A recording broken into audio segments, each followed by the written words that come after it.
Hey, everybody. Good evening. Welcome to the channel. So tonight, something I thought that would be fun to do, and I'm going to try to do for an extended period, is go through a gaming magazine and just play some, if not all, of the games that are mentioned in the magazine. It's kind of I thought it would be kind of an interesting journey through history, and it would be fun to do. And the first magazine that I thought would be good to try is PC Gamer. And that magazine, along with PC Games, are two of the magazines that I collected when I was younger. I had a monthly subscription to both of them. Sadly, I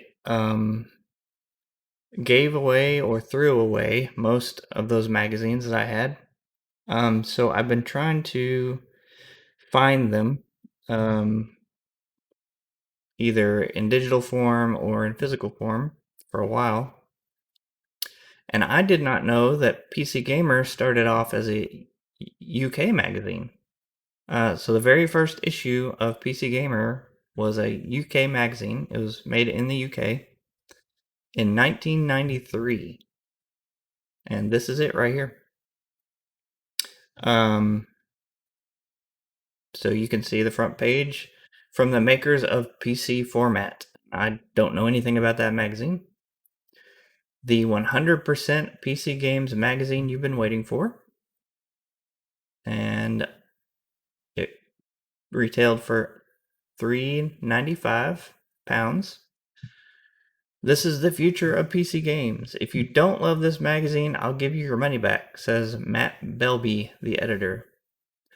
And if you don't know anything about PC Gamer or PC games, almost every, if not every, issue came with a demo disc with several games.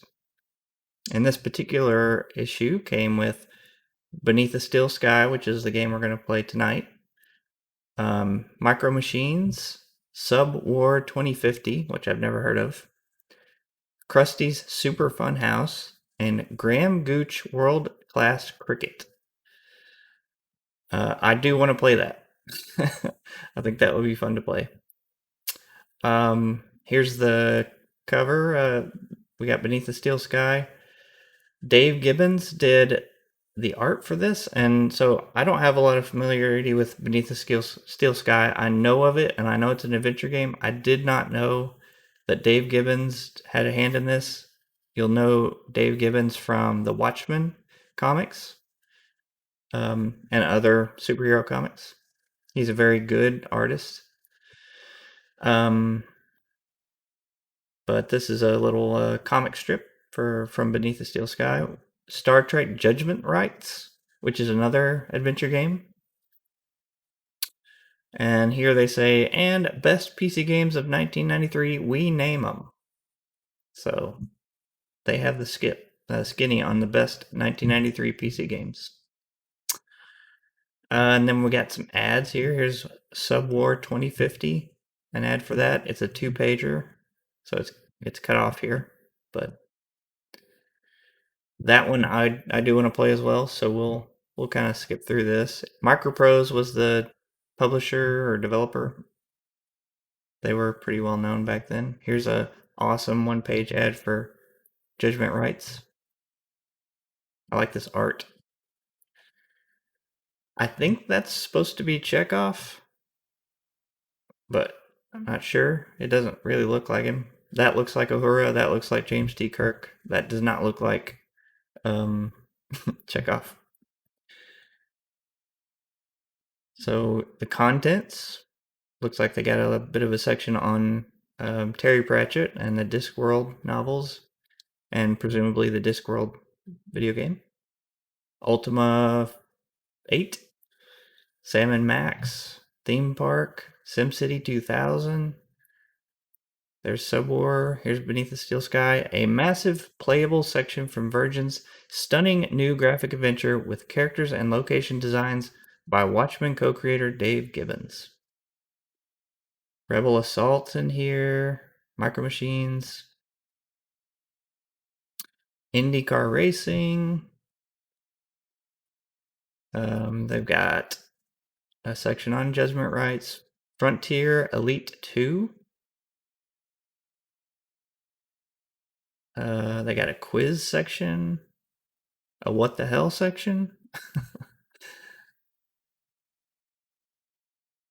And a bunch of reviews.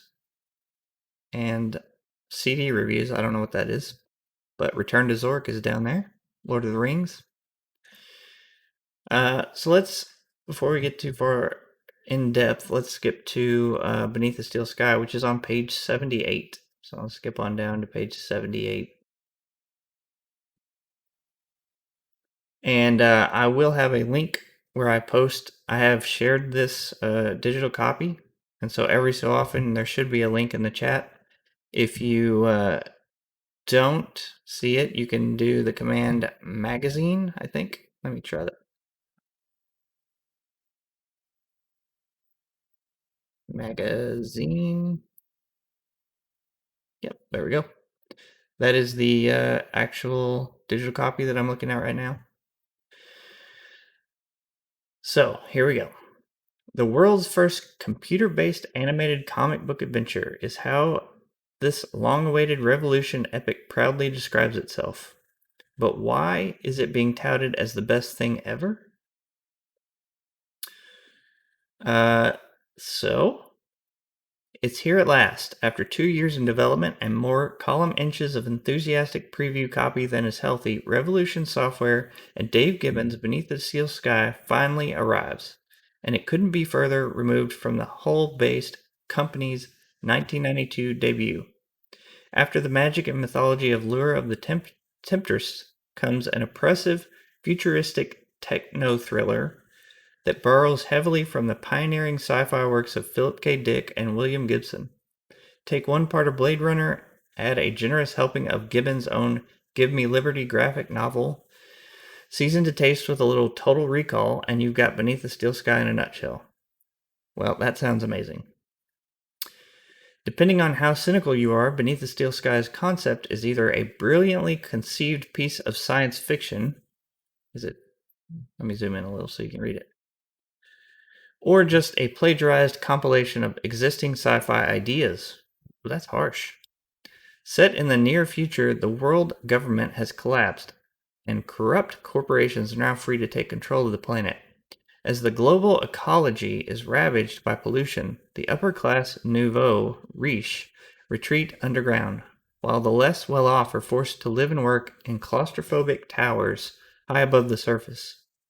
Beyond all this is the Gap, a desert outland populated by those who refuse to live in the city, and also home to our hero Robert Foster, a raincoat-clad hunk propelled into the story after the sinister police kidnap him from his home without explanation, and a subsequent helicopter crash leaves him stranded, totally alone in the higher reaches of the Tower City.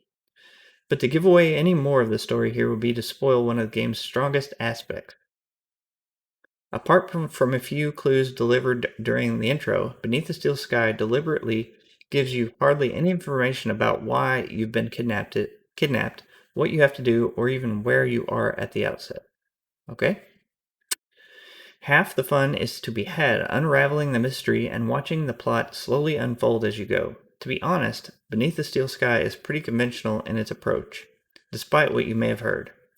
As an adventure game, there's nothing radically original on offer. It is big, though, around 100 locations. Okay, and features countless puzzles and a myriad of genuinely interesting characters. A particularly nice touch is your robotic companion, Joey, a decidedly wise-ass robot who, although starting the game as a lowly circuit board, can be plugged into all manner of cybernetic bodies to help you perform helpful tasks. The well-scripted love-hate relationship between the two characters really helps bring them both to life. Progress in Beneath the Steel Sky is about getting to the bottom of things in more ways than one. Starting near the top of the city, you'll have to get to the surface and ultimately underground in order to solve the mystery and crack the main conspiracy. Along the way, there are security forces to avoid, an all-powerful central computer to contend with, and numerous subplots and red herrings to divert your attention. The game is still basically about using the right object in the right place at the right time, but it's compelling because it's so richly plotted and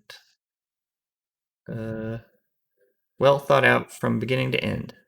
Serious adventure hacks will be in hog heaven. That sounds great. Let's go back up here.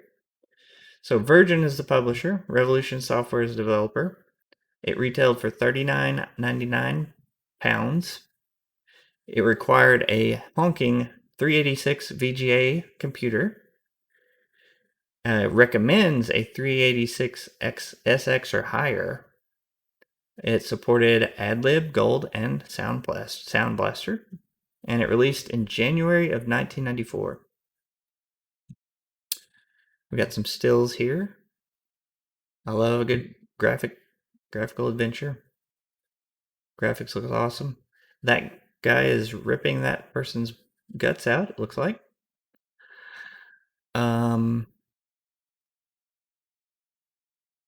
Okay.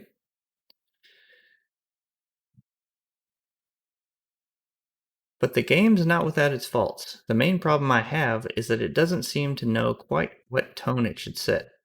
From what you've heard and what you're shown during the introduction sequence, you'd have every right to expect a dark, gloomy, and atmospheric vision of a sleazy, corrupt future. However, no matter how hard Gibbons' beautiful realized background artwork and truly excellent accompanying mini-comic try to set the mood, there are too many distracting factors at work here that dilute the effect. Maybe it's that I just can't take the little on-screen characters seriously enough to care for them, or, in the case of the numerous baddies, feel threatened by them. Maybe it's because the music, which should have been as haunting and ominous as the powerful graphics, mostly consists of a series of inappropriate themes which at times sound more like Jolly Radio 1 jingles. Okay. In reality, probably all these things are to blame. The game simply spreads itself too thin, trying to be at once wildly atmospheric, comedic, menacing, and tongue-in-cheek. Easy for me to say.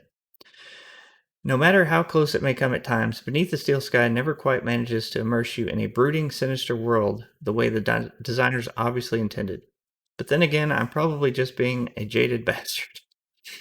The game may be very pretentious, but should we really take it that seriously? This isn't a movie or a highbrow novel, it's a computer game, for God's sake. And although it may have its failings as a piece of interactive fiction, as an adventure game in the classic LucasArts tradition, it's difficult to find fault with.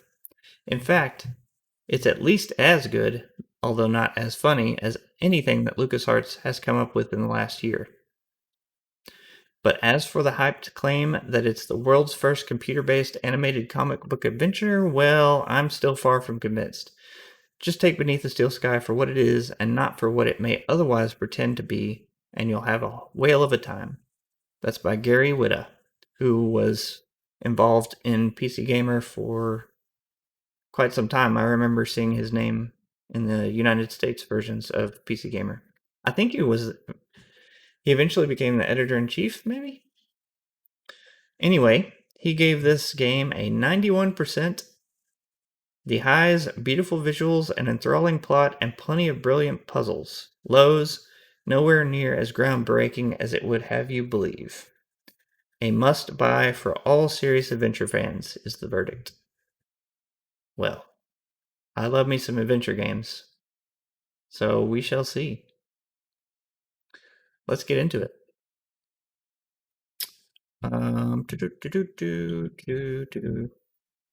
I have this on